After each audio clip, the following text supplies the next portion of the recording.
Welcome back to the sweatshop, boys and girls. Today we're going to be working on this 2012 Subaru Impreza. Boys and girls, in today's video we're going to be replacing the rear bearing on this Subaru Impreza. There are a few things you should take note of when doing this car. Of course, how many kilometers on the vehicle. Besides that, how much rust is on the vehicle, because that will determine how many tears roll down your cheeks. So this here, boys and girls, on the parts table is a used bearing from my own personal car. As you can see there, this thing spent a little bit of time in my car, but there is a considerable amount of rust right there on this lip here. And this is what's going to seize your bearing into place. Anyhow, we will be showing you how to get it off. Hopefully this thing comes off relatively easy and my joints don't completely fall apart. And when I say my joints, I mean my wrists and elbows. That being said, boys and girls, before we get started with today's video, do me a big favor, hit that subscribe button as well as the notification bell so you never miss one of my new videos. Now, let's get started. With the car up in the air and secure, go ahead, pull the wheel off.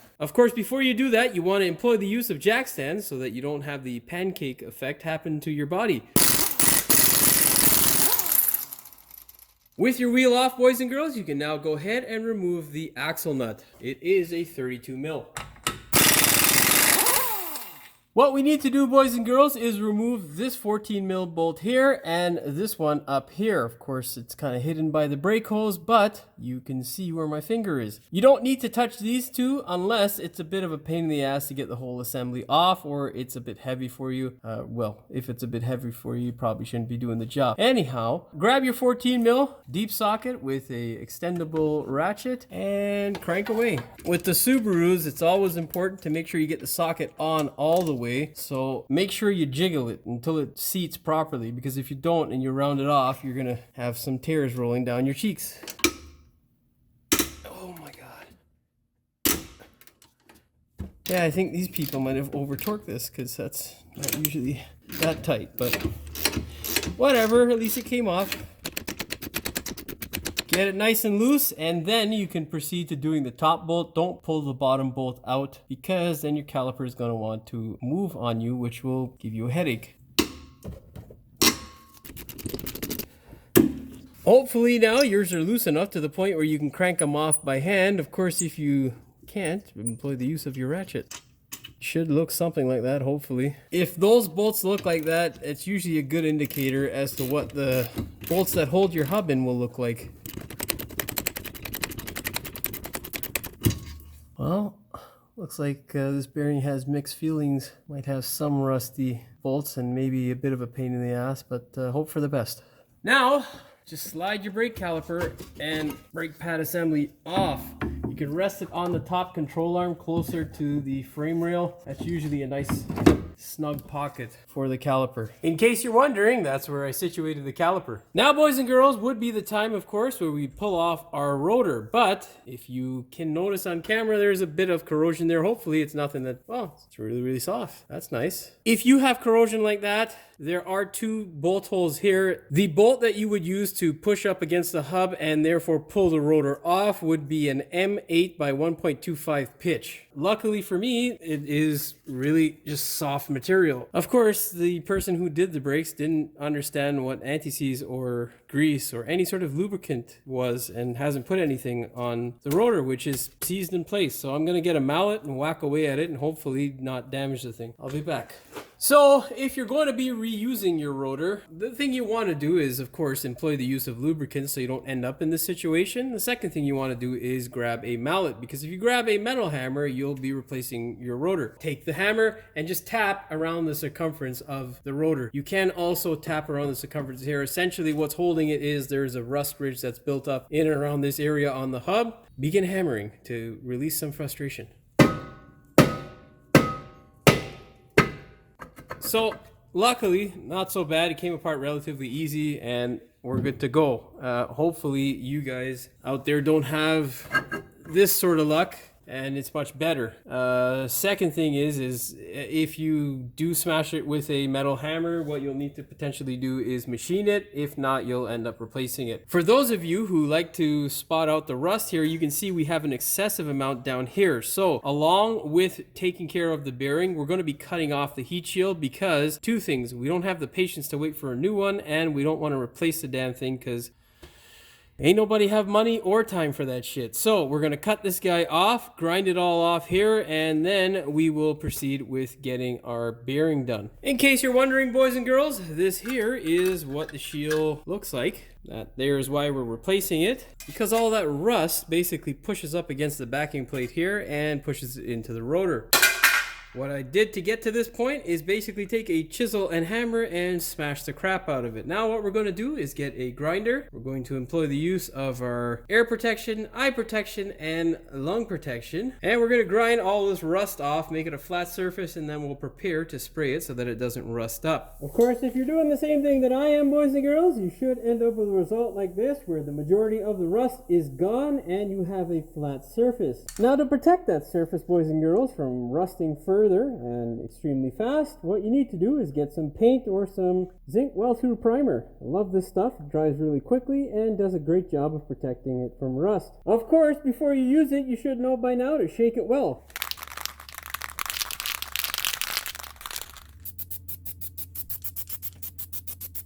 We're gonna let it sit for 5 minutes, give it another coat, and then I'll see you back. Now with that stuff out of the way, boys and girls, we can now turn our attention to our hub. What we need to do is get to the back of the spindle and take out the 4 bolts that are on the opposite side. These are the bolts that I'm talking about. This one here, here, here, and here. What we'll need, of course, is a 14mm socket. A flex socket is the one that I usually use. Sometimes you can get away with a 3/8 socket. Essentially what the issue is, if you use a 1/2 inch, sometimes it'll butt up against the CV boot. You should have enough room in the back here, but because of that issue, I usually just use my flex socket. Now, same thing as the caliper bracket bolts. You want to make sure this guy is securely seated on the bolt, because if you round those bolts off, you are not gonna have a good day, possibly week.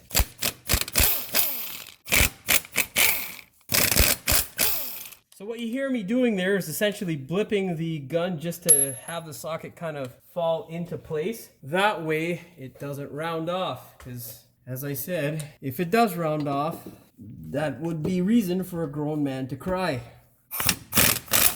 At this point, boys and girls, all you need to do now is go to the other side. And if you're in Florida, you just need to blow on the bearing and it will fall out. Of course, here in the Rust Belt, that never works. We're going to have to collect a variety of hammers, possibly an ice cold drink to soothe our pain as we pound on this thing to get it out of the bore. So far, this thing looks like it's coming apart decently, so let's hope for the best. Now, boys and girls, there are 2 ways to get the bearing out. The most popular way is to hammer the goddamn thing. I actually saw a tool recently online that bolts up to the hub of the bearing, which I would like to get, but currently my financial situation won't allow me to get much of anything these days. Anyhow, the way I usually like to do it is I get a bolt that is the appropriate size, of course. I thread it into the hole and then I begin to hammer in hopes that the stupid thing will come apart nicely. So let's thread this thing as much as we can into the bore. What you want to do is make sure that you get all the way down. Do not have the bolt just halfway into the threaded portion of the bearing. What you want to do is get it down pretty much all the way in. So what you can do is stick your finger on the other side of the hole to make sure that it has protruded. If it has, you can begin hammering. Now, as you can see here, our CV boot is right there and I don't want to tear it. So what I like to do is I get a giant shaft, a CV shaft more specifically, that I cut up and it's flat on either end. And I use that bar to smash and transfer the energy through. So what we do is give it a few whacks and hope that it starts moving. If it does, great. If it doesn't, well, whack it harder. Don't miss the hammer like I just did. Well, let's give it a visual and see if it's moving. I think it is moving. I can't really tell there. A bunch of rust and crap. Now let's thread it into another hole. Let's try this bottom hole here. That seems a bit... Usually I do it in a crisscross fashion, but ain't nobody got time for that today. We just trying to, we're trying to get things done. Okay, well, we're gonna have to reposition our camera here, boys and girls, because I don't want to swing and miss and hit the camera. That would suck. Okay, let's swing. Is she moving? I don't know. Nope. Time for a bigger hammer, boys and girls. Yep. This is I think it's a 4-pound. Yeah, 4-pound sledgehammer. Let's give her, boys and girls. Are we giving her? Or are we just fucking... What are we doing? Okay, let's see. Yeah, it looks like we got a little bit of movement there. We'll transfer over to the top hole on the other side and hope for the best. As you can see, boys and girls, we have our bolt located up in the top of our bearing, and we're going to continue smashing on this side here. The reason why I'm doing it on this side is because I was too lazy to move my camera over to the other side. Well, it sounds like it may be coming a little bit loose there. It's moving, but not enough, so let's go over to the other side. Okay, boys and girls, we are in the other top hole on the other side of the bearing. Same thing, begin smashing.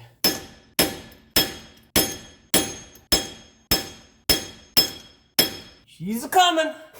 Alright, so boys and girls, as you can see, this side here is still playing hardball with us, so we're gonna switch our screw over and begin smashing. We're gonna enter the bottom hole. Thread your bolt in. Oh, this one's bending too much now. I'm gonna have to get a new bolt. So there you go. For those of you who think I'm not putting enough pressure or smashing it hard enough, I'm bending a 14mm bolt. So that's a lot of material. And it's a bolt made in the 1990s, so you know it's of good quality. All right, by Japanese manufacturer, boys and girls, so that says it all. Anyhow, now begin smashing.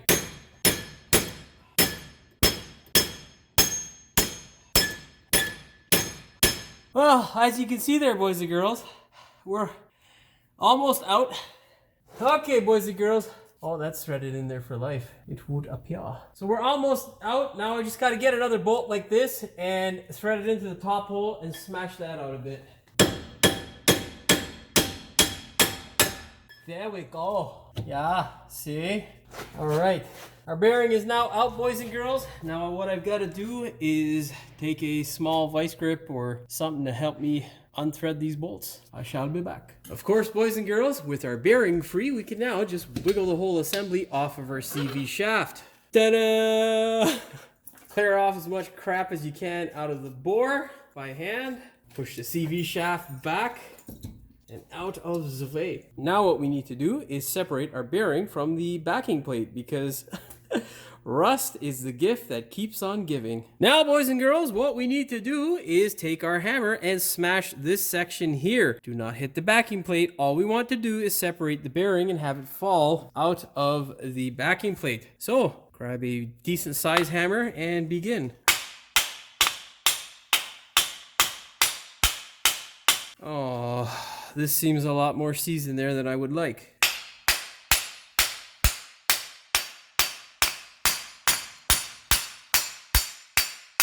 Yeah, this one we have to beat like it fucking owes us money. So, yeah. Commence with smashing once you feel like it again.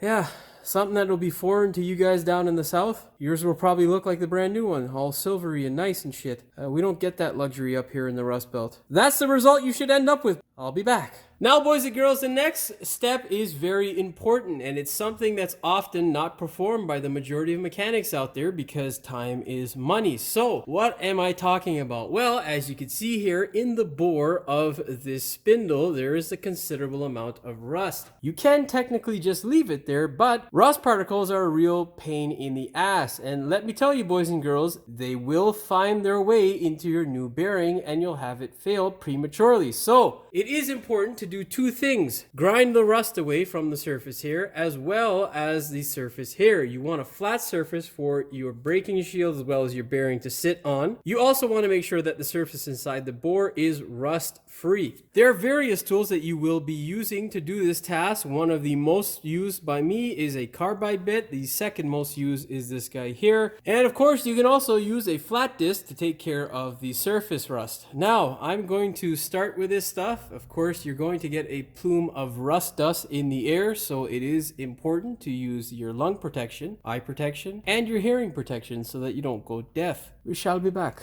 Most importantly, boys and girls, I didn't mention it in my last clip, but do not hit your ABS sensors. They don't like percussion.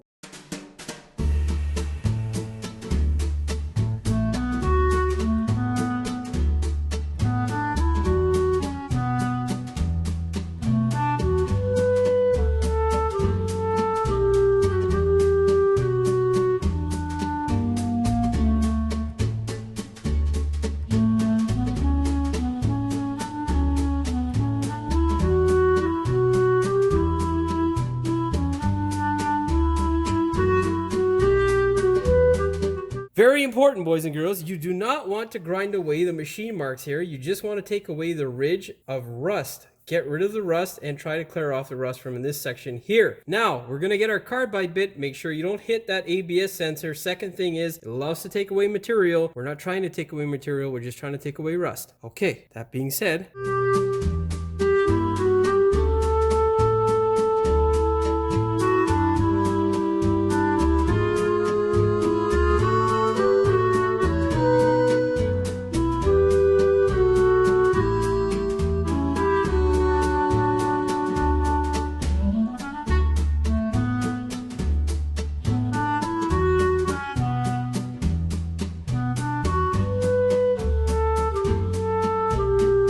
Once you get rid of most of the scale with that carbide bit, go ahead and switch over to this.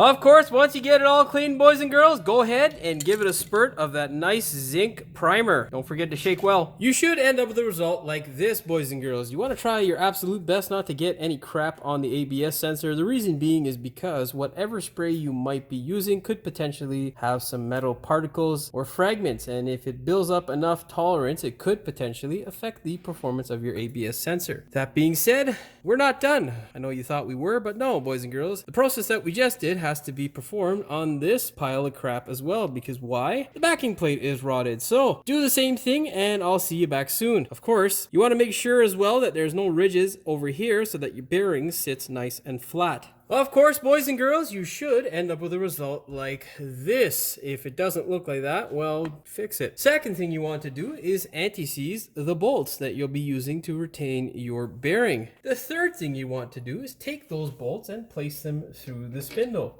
All the way through the spindle. With that out of the way, boys and girls, go ahead and grab your backing plate and slide that into place. Very gently. Now, make sure your bolts are sticking all the way through again. That will, of course, retain your backing plate. Now, what we can do, boys and girls, is put a little bit of anti-seize or grease on the shaft, but you don't want to put too much because, of course, the same thing will happen where you'll have contaminants get in, stick to the grease, and make its way into your bearing, which would be bad. So, put a nice thin layer here towards the outside of the shaft more so, because as you slide the bearing on, it will then push the grease back onto the shaft. With your shaft all lubricated, boys and girls, what you want to do is take your brand new bearing assembly and slide it into place. Remember to be gentle. You don't want to damage anything, especially the shaft, because it's never fun. As you get it into place, thread your bolts up by hand. Never use power tools to attempt catching the bolt at first, because the only thing you will catch is a headache. Okay, boys and girls, the camera is currently in the way, so I'm going to move it and I shall be back. With your bolts threaded in somewhat, boys and girls, what you're going to do now is get on the other side of this thing and run them up with a Ugga gun. Boys and girls, grab your favorite impact driver and get a 14mm flex socket on it and run the bolts up.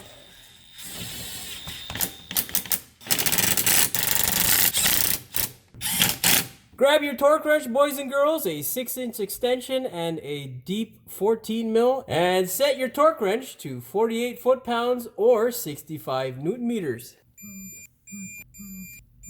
Boys and girls, grab your CV nut and put it into place. Thread it on by hand, of course. Then get your favorite Ugga gun, preferably 1/2 inch, and smash it. With your gun in hand, boys and girls, fire it home. That is a useless shot. Whatever, we're gonna keep it. Of course, there's no way for us to torque that nut right now because we don't have any way of restraining the hub. So what we need to do, of course, is anti-seize the hub so that our brake rotor doesn't become one hunk of metal with it at some point in the future when we go to service this thing. You should end up with a result like this, a pretty anti-seized hub. The next step, of course, is to place the rotor back in place. Of course, if you had to beat it like it owed you money when taking it off, go ahead and just clear up any rust that may be in the circumference here, and then just slap it back into place. Look at that, boys and girls. We're winning today. Now, boys and girls, we can go ahead and slide our caliper back into place. Now, if you were smashing the crap out of your bearing like I was, make sure that your pads are actually still there and haven't moved. Like mine just did. Son of a bitch. Set that back into place. Or have it fall on the floor first, whatever. Yeah, they're done. They're actually almost done. So we're gonna end up replacing that shit. Look at that. You got like 2 mil out. 3 mil over here, like 2 mil over here. Well, just a quick PSA, boys and girls. This is why you don't get shitty parts. There's 3 mil up there. The pad fell out, so there's no indication of any sort of uneven wear being contributed from the rotor. And up top here, we've got maybe 1.5, 2 mil. So yeah, you know, that really shows you. Oh yeah, there we go. Your caliper bracket is seized. So yeah, this is why, boys and girls, when you have a dealership service your car, you want to be very careful because we don't call them stealerships for no fucking reason. They're a lot of times thieving pricks. It's unfortunate. It's something that could have been avoided. As you can see, boys and girls, I was too impatient. I put my caliper on. Now what we need to do is line up the bolt holes right here with our caliper. Slide it into place and thread it on by hand. Do not use a power tool to thread them on because if you cross thread them, you will not be having a good day. All right, I'm gonna tighten those guys up and I'll be back. Grab your torque wrench, boys and girls, set it to 49 foot-pounds or 66 Newton meters. All right, now get that top bolt that is out of sight. Just because it's out of sight, boys and girls, doesn't mean like you can be like some of the big box stores and consider it out of mind. You still have to fix it. All right. Give me my socket, you rusty bucket of shit. There we go. All right. This here, boys and girls, is a two-man job. You're going to need a friend here to hit the brake. Luckily, I have my good friend here, Christian, who is the owner of the car, to hit the brakes for me. Now, what you want to do is set your torque wrench to 140 foot-pounds or 190 Newton meters. You got to hit it harder. Harder. A little bit more. Pull the handbrake as well. And there you go, boys and girls. We are good to go. All we have to do is take our punch and stake the nut, and we're good to go. Boys and girls, your next step before you put your wheel back on is to further ensure that you don't end up with a headache later on in the future. So do yourself a favor. Grab yourself a can of white lithium grease and fire some at your hub, or where your wheel is going to sit, of course. And before you go ahead and fire it on, make sure you shake well. Give it a nice healthy coating, boys and girls, and that will ensure that you have less gray hairs in the future. Boys and girls, make sure you thread those bolts in by hand. If you have the stock bolts and you're wondering what size they are 19 millimeter bolts that you will need to take off with a 19 millimeter socket. Set your torque wrench to 89 foot-pounds or 120 Newton meters. Well, boys and girls, that's all she wrote for this one. If you liked the video, please like, share, and subscribe. Don't forget to hit the notification bell so you never miss one of my new videos. And as always, thanks for watching. We will see you in the next one. That will determine how many tears flow from your cheeks. That's why we determine by how many kilometers and how long this thing has spent its life in the Rust Belt. I don't know what the fuck. You're fucking just rambling on and shit. So stupid. Grab the appropriate wheel lock or key. In this case, we have a... That doesn't really fucking matter. Just pull the wheel off. Fuck.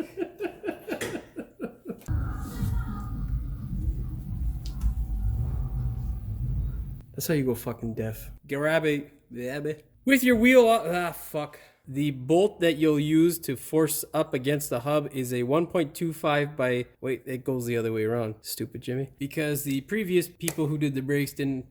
They're just stupid. That being said, for those of you who are very observant... What? For those of you who observe quite a bit... Observe, that's not... Oh. And grind the hell... Oops, don't hit the camera, Jimmy. As you can see here, boys and girls, I have my bolt in the top hole of the bearing. Ah, fuck. As you can see, boys and girls, I have my hole. Oh my god. That being said, commence with smashing. Fuck. My wrist work, it would be easier to hold this fucking shaft in place, but whatever. This side here is playing hard, so... Oh, we should say ball because that doesn't make sense if it's just playing hard. This side here, boys and girls, is still playing hardball. Hardball. Oh my god. Like Al Michaels. I don't know who that is, but He's a commentator. oh boy. Begin smashing. We're gonna enter the bottom hole.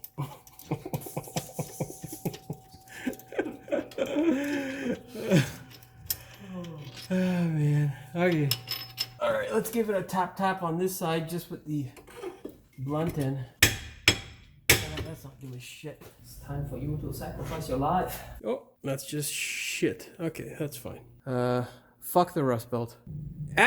Oh, wait, the compressor was on. Why the fuck did I even film that? It's stupid. Where the fuck did I put it?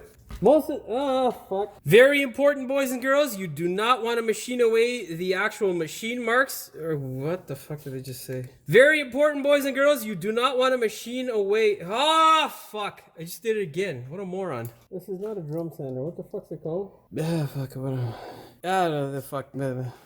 Fuck. Take your brand new bearing and slide it onto place. That doesn't sound grammatically correct. Fucking camera's in the way. Grab your favorite nut driver or ugga gun and just drive these nuts. Wait, they're bolts. Oh, boy. Grab your favorite bolt. Oh, Jesus Christ. 48 fucker pounds. Jimmy!